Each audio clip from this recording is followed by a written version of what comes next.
My daughter-in-law didn't take me on the cruise, telling me flat out, "There's no money. You stay home." I smiled and replied, "All right," but by the time they boarded, I was already drinking coffee on the deck. My son screamed, "Are you stalking us? Get out of here, you crazy woman." But then the captain approached and said something that made them turn pale and drop to their knees. Friends, before we begin this story, I ask a small favor. Subscribe to the channel, hit that like button, and tell us in the comments which city you're listening from. Your support helps stories like this ring out louder. Enjoy the listen. The kitchen smelled of smothered onions and bell peppers. It was a familiar, soothing scent, one that always reminded me of times when life was simpler and the table was fuller. I flipped the patties in the skillet, trying not to dwell on the fact that I'd likely be eating this dinner alone again. My world had shrunk to the size of the carriage house, a small guest cottage detached from the massive estate I had built decades ago. 10 years back, after my husband passed, I signed everything over to Tavorius. "You're a man. You're the head of the family now," I had told my son.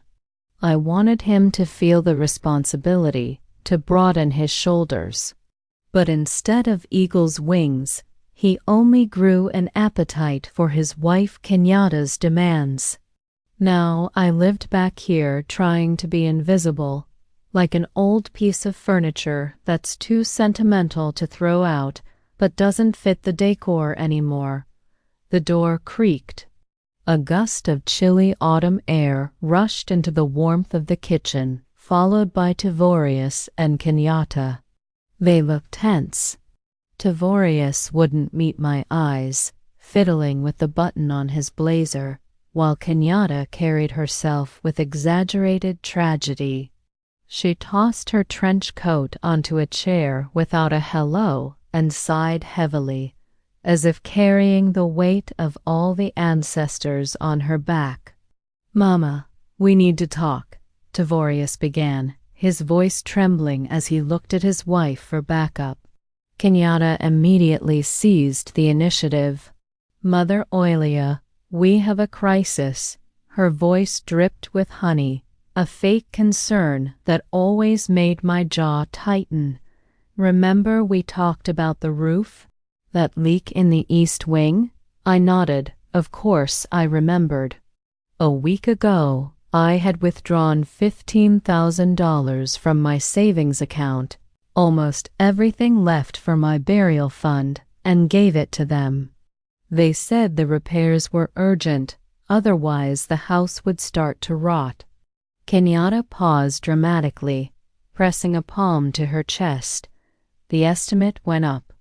The contractors opened up the ceiling and there's black mold. The beams are rotted through.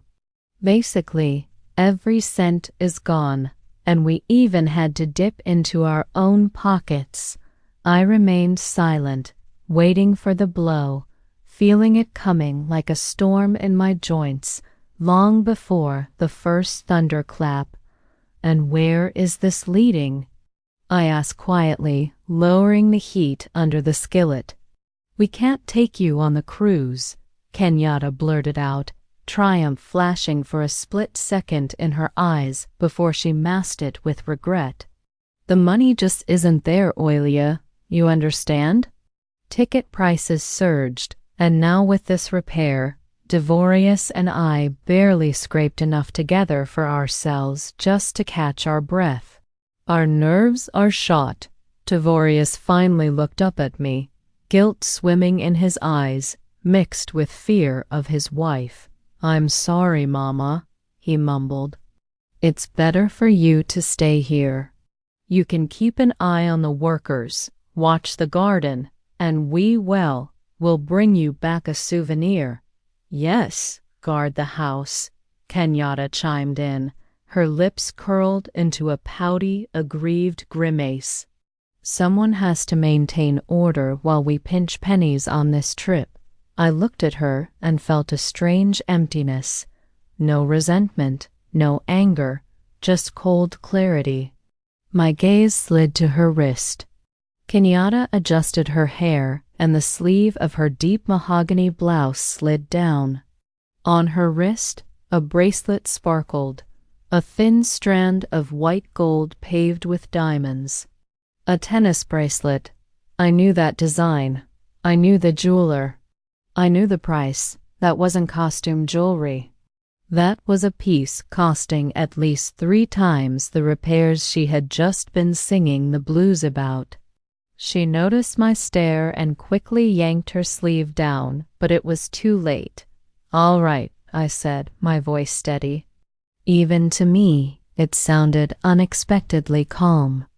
"If there's no money, there's no money. You two go rest. I'll watch the house." They exchanged glances, expecting tears, guilt trips, begging.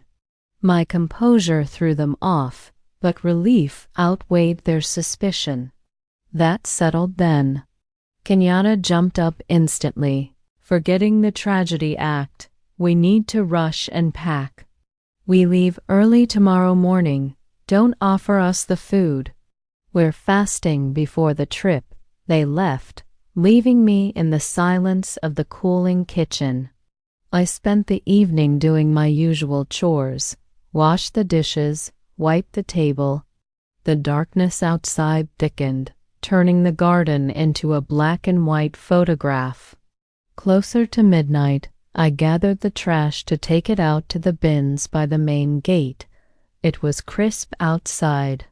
The wind tumbled dry leaves down the driveway.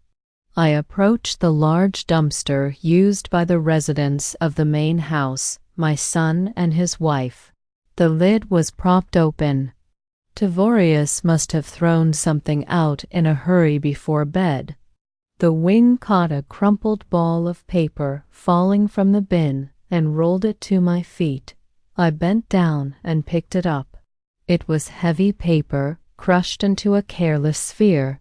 I wanted to just toss it back, but something, maybe the quality of the paper, too thick for a grocery store receipt, made me pause. I carefully unrolled it, and what I saw made my heart pause. Blueprints of the east wing roof, annotated with numbers far beyond what I had given them, receipts for expensive contractors, and notes on high-end furniture and jewelry. My pulse quickened. They weren't pinching pennies. They were spending lavishly while weaving their little web of lies. This wasn't a roof crisis. This was deception in plain sight, and I was finally holding the evidence. I folded the papers slowly, as though the night air itself were freezing every move, and I whispered to the empty driveway, "So this is how it's been." Hiding right under my nose, I knew what I had to do next, and I would watch. I would wait. And when the time came, my son and his wife would finally learn that the house might belong to them, but the truth, as always, belonged to me. Off as I leaned back, revealing the cream-colored linen suit beneath, the scarf tucked elegantly around my neck.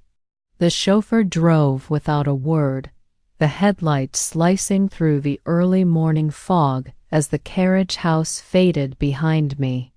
Each mile toward the marina heightened my anticipation. Memories of command, of days when decisions rested solely in my hands, surged like electricity through my veins.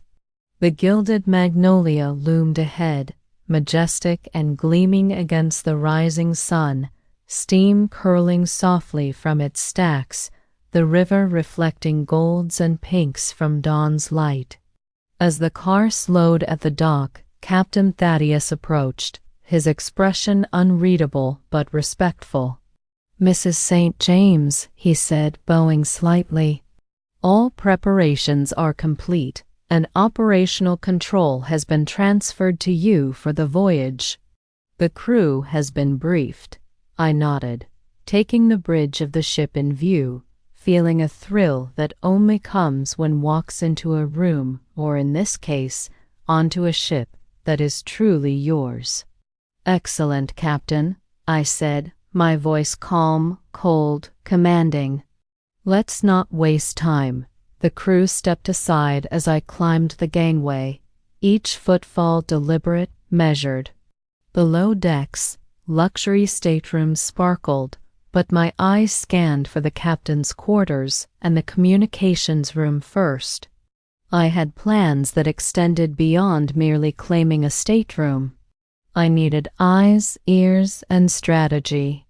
Tavorius and Kenyatta were oblivious, believing the house their kingdom, unaware that the empire they had manipulated and lied to was once mine, and tonight, mine again.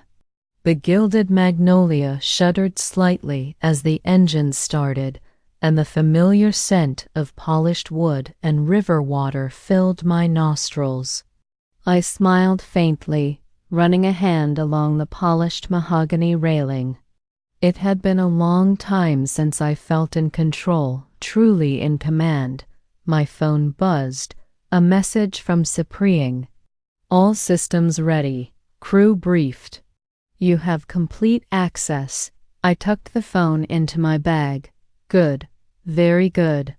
As the ship glided from the dock, the red tail lights of Tavorius and Kenyatta's SUV faded into the distance. They thought they had left me behind. They thought I would be idle, passive, and foolish enough to worry. But every luxurious suite they reserved, every champagne toast they imagined, every sunset they planned to enjoy my eyes and influence were already there, unseen but omnipresent. I made my way to the captain's quarters, opening the door with a precise turn of the brass handle. The room smelled of polished wood, leather, and the faint tang of the river. Charts and logs were laid out across the desk. I ran my fingers across them, memorizing every detail: crew rosters, passenger lists, docking schedules. I felt alive, a predator in her element, and the realization made my pulse steady, measured, and strong. The next hours passed with calculated efficiency. Every message sent, every order relayed, ensured that by the time Tavorius and Kenyatta realized something was amiss, the ship, my ship, would already be in motion with me fully in command. By sunset, the gilded magnolia cut through the river, elegant and unchallenged, and I stood at the bow, scarf fluttering in the breeze, hair catching the light like spun gold. Somewhere behind me, the distant city lights winked, but ahead lay open water, freedom, and a quiet satisfaction that sometimes patience, strategy, and remembering who you truly are can reclaim what others thought they stole. And tonight, I was no longer just Oilia, the sideline mother and grandmother. Tonight, I was the captain, the commander, and the architect of my own justice. Her fingers at a passing attendant as if she were snapping at a dog, and the young man stiffened, nodding nervously as she strutted away. The moment they disappeared from the frame, I stood up, set the coffee cup aside, and walked to the private balcony of my suite. The wind whipped softly at my scarf, carrying the scent of the river mud, leaves, and something ancient, something powerful. The ship's horn bellowed, long and deep, echoing across the water like a beast awakening. We were minutes from departure. I turned back inside, picked up the remote, and switched to the bridge camera. Captain Thaddeus stood centered, tall, composed, hands clasped behind his back. The crew around him moved with disciplined precision. A second later, my phone buzzed. A message from him. "Madam St. James, are we proceeding as discussed?" I typed back, "Yes, execute," A small smile tugged at the corner of his mouth on the bridge camera feed. He lifted a hand. The first officer repeated his command. Lines were released. Engines rumbled. The gilded Magnolia began its slow, majestic push away from the dock. Down below, the boarding chaos intensified. People shouted, suitcases toppled. Some tried to cut lines, others cried that they were late, but none of it touched me. None of it mattered. My world was already in motion, smooth and unstoppable. I adjusted my sunglasses and watched the river widen as the ship drifted forward. Then, switching back to the security feed, I tracked my son and Kenyatta again.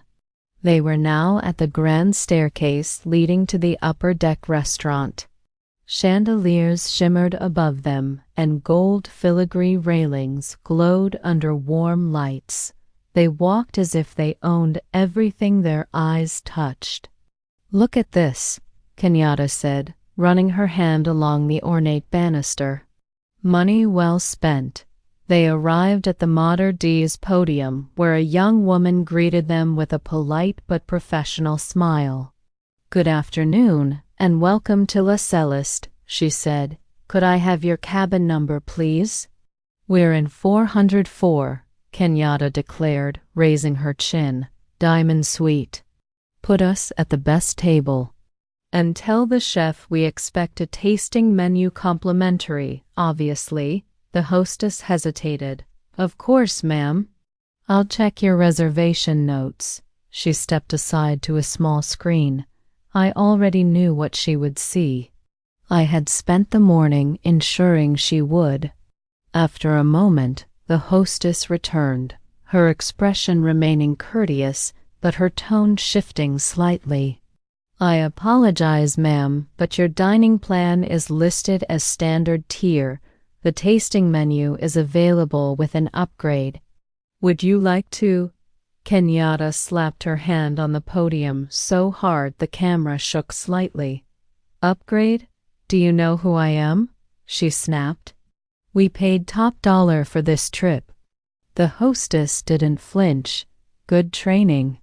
"I understand, ma'am, but this is what your booking reflects. Call your manager," Kenyatta barked. "Now."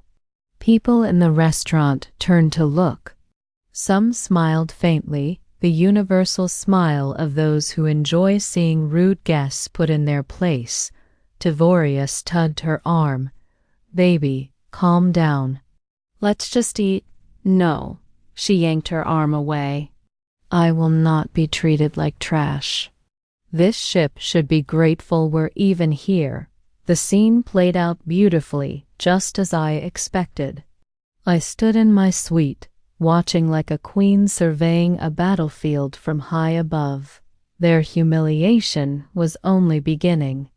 The ship was fully in motion now, cutting through the river, leaving the port far behind. I picked up the intercom phone on my desk. The private line connected directly to the bridge. "Captain," I said when the line clicked. "Yes, Madam St. James," he replied instantly. "Initiate phase 2. As you wish." I hung up. The thrill that moved through me was cold, quiet, and deliberate. Nothing like joy, nothing like revenge-fueled rage. It was control. Pure, righteous control. Back on the camera feed, I watched as the Mater Dei approached Kenyatta and Tavorius. "Ma'am, sir," he said gently, "there seems to be a small issue with your reservation. Could you please accompany me to guest services?" "Finally," Kenyatta huffed. "Someone competent." They followed him down the hallway, complaining loudly. I switched the feed to the guest services desk. The agent behind the counter pulled up their file. And then it happened, the exact moment I had orchestrated. The agent's eyebrows lifted. "I'm sorry, but there is a note here that your cabin assignment has been changed." "Changed?" Tavorius frowned. What do you mean changed? Yes, the diamond suite has been reassigned. Kenyatta's jaw dropped. To who? She demanded. To the original owner of the reservation, ma'am. We are the owners. She screamed. Actually, the agent said, tapping the screen, the reservation belongs to an Oilia St. James. Kenyatta froze. Tavorius went pale. And I, standing alone in the owner's suite, smiled for the third time that week, not in triumph, not in gloating, but in reclaiming the dignity that was always mine. She lunged toward the table, her hands trembling as she reached for me, a mixture of fury and disbelief contorting her face. I leaned back slightly, letting the sun catch the gold tones of my scarf, and took another slow sip of espresso. Our money? I echoed, voice calm, almost lazy, but with the sharpness of a finely honed blade. Oh, Kenyatta, Tavorius. It never was. My words hung in the humid air, heavier than the river mist curling around the deck. They froze, the magnitude of the moment dawning too late. I had every ledger, every invoice, every line item, and now the power of the gilded magnolia itself. Their luxury, their champagne, their pretense, all built on lies, was irrelevant. I could dismantle it in a heartbeat. Kenyatta's lips parted, a scream caught somewhere between rage and fear. Tavorius took a half-step forward, fist still clenched, trying to appear dominant, trying to salvage his dignity, but his knees subtly bent in the wrong way, betraying him. Mama, this isn't fair, he stammered. I put the espresso down and finally rose from the chair, letting the full weight of my presence fill the VIP deck. Every inch of the sunlit space echoed with authority, the faint scent of polish and river water mingling with the subtle trace of my perfume, like a herald of inevitability. Fair, I said, voice steady, almost soft, but it carried across the wood, bouncing off the railings and the golden paintwork. Fair is when the truth is visible. Fair is when liars are exposed. Fair is when the people who think you can manipulate and steal without consequence finally see they are powerless before history. And me, Kenyatta stepped back, hand raised, but words failed her. She looked like a child caught red-handed, though her adult body projected rage and authority. Tavorius swallowed hard. Mama, we just thought. His voice broke. I tilted my head slightly, regarding him like a scholar inspecting a failed experiment. You thought I was weak? You thought I would allow myself to be cheated, lied to, ignored. You thought wrong. My phone buzzed quietly at my side. A message from Captain Thaddeus. All systems in place. VIP isolation secured. They cannot enter the suite. I smiled faintly, eyes cold behind the lenses I had removed moments ago. Kenyatta's scream finally escaped sharp high, filled with incredulity and panic. You. How did you? I am the captain here, Kenyatta, I interrupted. Not just of this ship, but of the truth, of everything that matters. Every dollar, every reservation, every plan you thought you controlled has been under my eyes from the moment you tried to deceive me. And now, you will learn what happens when you underestimate me. Tavorius took another step forward, mouth opening, closing, words failing. Kenyatta collapsed into a chair, flinging her arms over her face, shaking. The power had shifted completely. They were no longer the ones in control. The river spread before us, calm and golden, as if time itself had slowed to witness the moment. I leaned back into my chair, silk scarf fluttering gently in the breeze, and sipped my espresso, savoring the taste of triumph, the calm before the storm of their realization. And as the gilded magnolia cut through the river, leaving New Orleans far behind, I knew one truth above all. Some lessons are best taught in silence, with patience, and a presence so absolute that no lie, no deception can survive in its shadow. Of the knife against the plate echoed softly in the dimly lit room.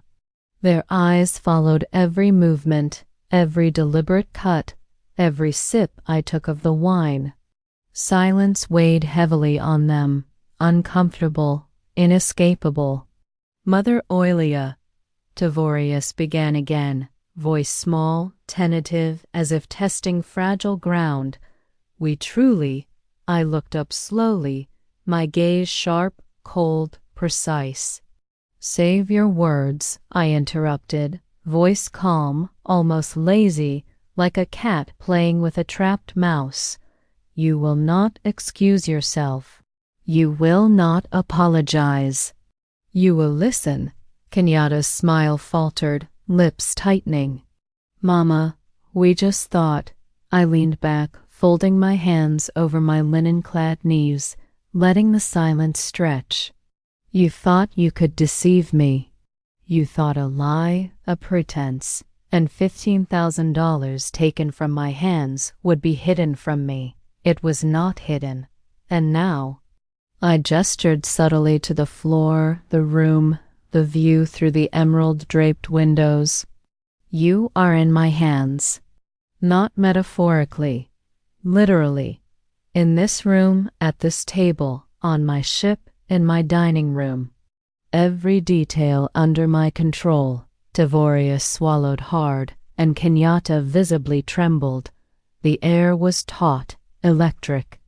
"Dinner will be served," I continued softly, a single deliberate phrase that carried the authority of a commander, not for pleasure, not for leisure, for reflection. And for education. The silverware clinked as the first course arrived, steam rising from the plate like a ghost of consequence. I cut my fish deliberately slow, measured, eyes never leaving their faces. Kenyatta's hands fidgeted with the napkin. Tavorius swallowed, dry-throated, as if the fish were poison. The waiter left silently, closing the door. No sound, no escape. They realized, in that moment, that the meal would be consumed in my terms. No chatter, no excuses, no pleading. Every bite a mirror reflecting their greed and their folly. I took my fork, raised it to my lips, and chewed slowly. They mirrored the action, hesitant, awkward, eyes downcast, knowing that for once, their powerlessness was absolute. By the time dessert arrives, I said finally, voice even, unwavering, "You will understand one simple truth. You are not owners. You are not kings. You are children who stole from a dragon, and now you have learned how a dragon hunts." Tavorius's eyes flicked up for a microsecond. Kenyatta's face paled, lips pressed together. The remainder of the meal passed in silence, their guilt, fear, and helplessness as tangible as the polished oak and velvet surrounding us. At the end, I signaled, and the steward returned. "The final course," I said, "is to prepare the cabins for your continued reflection. You may retire to 012. Think carefully. Consider each decision that brought you here." They nodded mutely, their arrogance evaporated, replaced with the cold, humbling reality of being utterly at my mercy. When the doors closed behind them, I leaned back, sipped the last of my wine, and gazed at the river beyond the emerald curtains. Freedom, justice, and calm authority never tasted so sweet. For the first time in years, I was not a sidelined grandmother, not a passive observer, not a victim of deceit. I was Oilia St. James, captain of her ship, master of her world, and the dragon who had taught two foolish souls the cost of underestimating her. And as the gilded magnolia cut through the shimmering waters, the sunset turning the river into molten gold, I smiled quietly, knowing the lesson was engraved where no apology or excuse could erase it. Power, patience, and presence are the truest currency, and I own them all. Chair edge, as if afraid it would reject her. She sat stiffly, hands clasped so tightly her knuckles whitened. For a while, she said nothing. Only the soft hum of the engines and the muted hiss of fog against the glass filled the air. Finally, she inhaled shakily. Mother Oilia. I came to apologize. I did not respond. I simply looked at her, the woman who had devoured my savings with manicured fingers, who had twisted my son's weakness into entitlement, who had smiled sweetly while stealing from the very hand that fed her. She lowered her gaze under the weight of my silence. I know that nothing I say will erase what we did, she whispered, voice cracking. We were wrong. I was wrong. I pushed Tavorius. I convinced him we deserved more. I thought you wouldn't mind. You always helped us before. Helped, I repeated softly, tasting the word. There is a difference between helping and being used. Tears welled in her eyes, clinging to her lashes before spilling down her cheeks. I was stupid, arrogant, blinded by wanting a life we didn't earn, and I dragged him into it. You have every right to hate me. I do not hate you, I replied, folding my blanket neatly over my knees. Hatred requires emotion. What I feel is absence. A void where trust once lived. She sobbed harder at that, her shoulders trembling. Please, please don't leave us with nothing. Please don't throw us out. Tavorius is breaking down. He thinks you'll hand us over to the police. He thinks you'll let us drown out here. He hasn't slept. He keeps saying we ruined everything. I picked up my tea again, letting the warmth seep into my palms. You did. She winced as if slapped. I know. And I accept whatever you decide. Just, please, don't destroy him completely. He's weak, yes, but he's your son. For the first time in hours, perhaps days, I turned fully to face her. Kenyatta, I said, voice quiet but sharper than any accusation. If you truly cared about my son, you would have never encouraged him to steal from his mother. You would have taught him responsibility, not indulgence. You would have lifted him, not hollowed him out. She lowered her head, shame flooding her expression.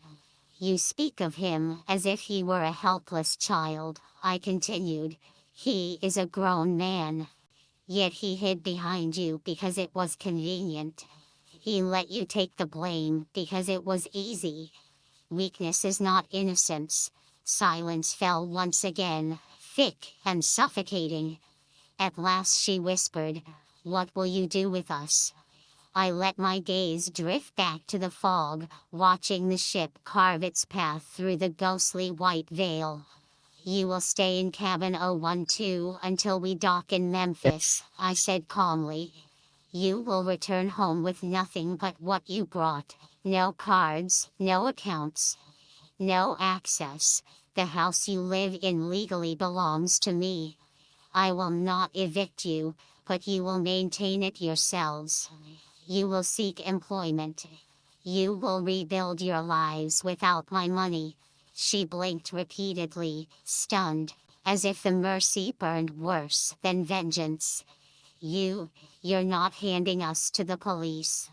Not today, I answered. The frozen accounts, however, will undergo investigation.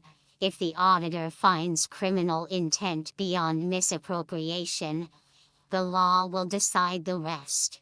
Kenyatta covered her mouth with both hands, shoulders shaking as relief and terror braided into one. "Thank you," she whispered hoarsely. "You don't owe me gratitude," I said. "You owe yourselves dignity." She nodded, sobbing silently. After a moment she rose from her chair. May I tell Tavorius you aren't abandoning him?" "You may tell him," I replied, "that actions have consequences. And that this time, I allowed consequences to teach him what I failed to." She bowed her head. "Thank you, Mother Oilia." I didn't answer. She left slowly, her footsteps echoing down the polished corridor. When the door closed behind her, the fog outside thickened, swallowing the river until nothing could be seen, only drifting white, endless and silent. In that silence, I exhaled, not triumph, not satisfaction, something deeper. The slow, aching release of years of disappointment, finally spoken aloud. Down in cabin 012, voices murmured fear, apology, perhaps understanding at last. Up here, surrounded by orchids and the muted hum of engines, I wrapped my blanket tighter and sipped my cooling tea. Justice had been served. The riverboat sailed on dot very edge, hunching over, trying to appear smaller. "I couldn't sleep," she began, and a single tear rolled down her cheek. "Torius, he went off the rails. He was screaming, blaming me for everything." She sobbed, covering her face with her palms. I watched this performance with detached curiosity, like a theater-goer who knows the plot by heart. "Oilia, you have to listen to me." Kenyatta took her hands from her face and looked at me pleadingly. "I didn't know. I swear to you, I didn't know the scale. Torius always said it was his money, that it was bonuses, deals that went well. I believed him. He's the man, the provider. How was I supposed to know that he was stealing from his own mother?" She leaned forward, trying to catch my eye. "I'm a victim too. You understand? He used me. He forced me to live high on the hog to maintain his image. Vitus, wear that. We have to fit in. I just wanted to be a good wife. And now you think I'm a monster." Her voice broke into a whisper. "I love you, Mama. I always wanted us to be a real family. But Torius, he turned me against you. He said nasty things. He walled us off. He came up with the roof story. I told him we can't take Mama's last dime. Then he laughed and said, 'You wouldn't understand anyway.'" I silently picked up the teapot and poured her a cup. Steam rose up, smelling of herbs and lies. "Drink," I said evenly. "Your throat is dry from so many words." Kenyatta grabbed the cup with both hands like a drowning woman grabbing a straw. "Thank you. You are a saint, Oilia. I don't deserve your kindness. I just want you to know I'm leaving him. As soon as we get back, I'm filing for divorce. I can't live with a thief and a liar. I'll work. I'll pay back every penny. Just please don't throw me out of your life. Give me a chance to make amends." She looked at me with clear, devoted eyes. If I hadn't known her for 10 years, I might have believed it. Her acting was flawless. The perfect victim of a tyrant husband. Seeing the light and repenting, I took a sip of my tea. feeling the warmth spread inside. "You are very convincing, Kenyatta," I said thoughtfully, almost talented. "Torius really is weak. He's a follower. Clay in someone else's hands." Kenyatta's face brightened. She decided the hook was swallowed. "Yes, exactly. He's weak, and I just fell under his influence. But there is one detail." I put the cup on the table and picked up the tablet lying next to a bowl of cookies. "This vessel has very modern security systems, especially in the lower compartments where the engine rooms and crew quarters are, where you are currently living." Kenyatta froze. The smile of hope began to slowly slide off her face, exposing fear. "Due to engine noise and insurance requirements," I continued in a lecturing tone, swiping my finger across the screen. "Audio recording runs 247 in those cabins in case of emergencies or passenger conflicts." I pressed a file icon. The silence of the winter garden was torn by a sharp, hysterical voice. Kenyatta's voice, but not the one sitting in front of me now, the real one. "The recording was made late last night. You idiot, Torius. You spineless jellyfish. You couldn't even lie properly," thundered from the tablet speakers. Then my son's voice was heard, pitiful and defensive. "Kenyatta, keep it down. They might hear us." "I don't give a damn," Kenyatta screamed on the recording. "Let them hear. As soon as we get off on shore, I'm finding lawyers. We're declaring her incompetent. She clearly has senile dementia. If she thinks she's some business tycoon, we'll dump that old cow in a state facility, the cheapest one, where they'll break her quickly, and we'll sell the house. I am not losing my money because you're afraid of mommy." I hit pause. The last words, "old cow," hung in the air, reflecting off the glass walls of the greenhouse. Kenyatta turned white. The blood drained from her face so rapidly she looked like she was about to faint. Her mouth opened, but she couldn't make a sound. All her words about love, sacrifice, and monster Torius crumbled to dust in a second. I looked at her without anger, only with infinite fatigue. "Nursing home?" I asked quietly. "Stayed her in the cheapest one." Kenyatta started shaking her head, backing away along with the chair. The chair legs screeched against the floor. That was emotions. "I didn't mean it. You never wanted a mother-in-law, Kenyatta." I interrupted her, closing the tablet cover. "You didn't want a family. You wanted a sponsor. You only saw me as a wallet on legs that for some reason was living too long." I stood up. Kenyatta pressed herself into the chair as if expecting a blow. "Sponsorship canceled," I declared. "Go to your husband. Enjoy each other's company. You don't have much time left until arrival." I turned and walked to the window, making it clear the audience was over. Behind my back, I heard heavy breathing, a sob, and then hurried, shuffling steps of a person fleeing.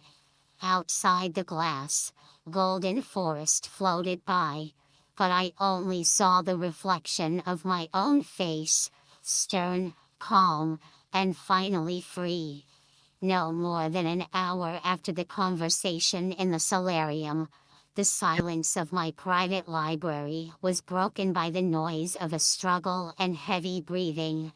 I was sitting in a deep leather armchair reviewing cargo reports for the last quarter when the doors flew open, nearly flying off their hinges. A strange procession appeared in the doorway. In front, literally dragging a man in a white coat by the sleeve, rushed Kenyatta. Her face, recently tear-stained and pitiful, was now twisted in a grimace of insane determination. behind her, stumbling and looking around wildly, Torius. "Here, doctor."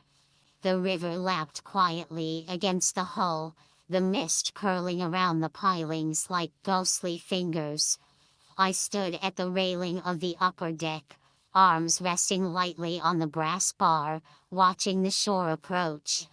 The fog softened the world, hiding it in gauzy shades of gray, as if the universe itself had paused to witness this moment. Behind me, the faint hum of the gilded magnolia's generators vibrated through the deck boards, a heartbeat that reminded me of the power beneath my hands. The gangway was lowered, creaking once under the weight of the first plank touching the weathered dock. Two uniformed crew members stepped forward, bowing slightly. "Madam St. James," one said, voice muted by the morning mist, "the dock is secure. We are ready to assist." I nodded, slipping my gloves from my hands and placing them neatly in the pocket of my coat. The sensation of control was intoxicating, sharper than any wine I had ever tasted. Below deck, in cabin 012, Tavorius and Kenyatta huddled together on the narrow bunk, whispering frantic plans that would never come to fruition. Every vibration from the propeller, every creak of the hull, every distant shout from a deckhand above, was a drumbeat of their helplessness. They were not prisoners in the conventional sense. They were trapped by the very illusion they had constructed, believing power came from money alone, forgetting that influence could also be wielded quietly, invisibly, like air shaping stone over centuries. I descended the stairs gracefully, gloved hands brushing the polished railing, every movement deliberate. The dock drew closer with each step, the scent of wet timber and river silt mingling with the crisp tang of early autumn air. Crew members flanked me, walking in perfect unison, an unspoken formation of respect. At the foot of the gangway, a waiting vehicle, a matte black SUV, exuded authority in its quiet presence. "Where to, madam?" the chauffeur asked without looking up. "Cottonwood Point," I replied, voice soft, but carrying weight. "Drive quietly." As the SUV pulled away from the landing, the fog swallowed us, and the gilded magnolia remained anchored like a jewel behind me, reflecting the morning sun in rippling fragments. Somewhere below, the occupants of cabin 012 realized the river had moved them farther than they could comprehend, the reality outside their cramped quarters as alien as a foreign planet. I leaned back, a faint smile brushing my lips. My eyes traced the horizon, where the twisted cypress and leaning willows marked the edge of a world I had not touched in decades. This was my return, quiet, elegant, inexorable. The river carried us forward, but the real journey was the reckoning already set in motion, the subtle shift of power invisible to the untrained eye. And as the shore drew closer, I allowed myself a single thought. The game was no longer theirs to play. I stood at the main exit on the lower deck, wrapped in my camel haircoat and the same silk scarf. Beside me, arms crossed over his chest, the head of security waited silently. A minute later, Tavorius and Kenyatta appeared in the hallway. They looked defeated, rumpled, twitchy, shadows of the arrogant people who had boarded this ship days ago. Tavorius spotted me and beamed uncertainly. A flash of hope, brief and foolish, lit his eyes, the naive hope of a child who believes that after a timeout, Mama will surely give him candy. "Mama, we're here. Is this an excursion? You decided to forgive us." I didn't return his smile. "This is your stop," I said dryly. "Get out." Tavorius tried to fake enthusiasm. "Let's take a walk, get some air, good for Kenyatta." "She's totally." The head of security's voice struck like a hammer. "Exit, now." They froze. Cold autumn air whipped in from the gangway, but they barely noticed. "What do you mean, exit?" Kenyatta whispered, clutching the handle of a suitcase as if it were a lifeline. I nodded toward the open hatch. "Go. You are expected." Reluctantly, nudged by security, they stepped onto the metal grating and descended. When their feet touched the cracked, damp concrete of the landing, they saw it. Their 4 enormous suitcases, huddled like helpless children, and beside them, the folder of the unpaid doctor's bill and the eviction notice. Tavorius froze. He looked at the suitcases, then at the empty pier. Then he looked up at me, leaning calmly on the railing. "Mama," he squealed, "are you leaving us here?" Kenyatta stomped her foot, terror in every movement. "This is the middle of nowhere. We have no money. You have hands. You have feet. Find a job, hitchhike. After all, you've always said you achieved everything yourselves. Here is your chance without my money." The gangway locked with a thunderous clang. The engines roared, churning dark water into foam. The gilded magnolia began drifting slowly away. "Stop. Stop, you old witch."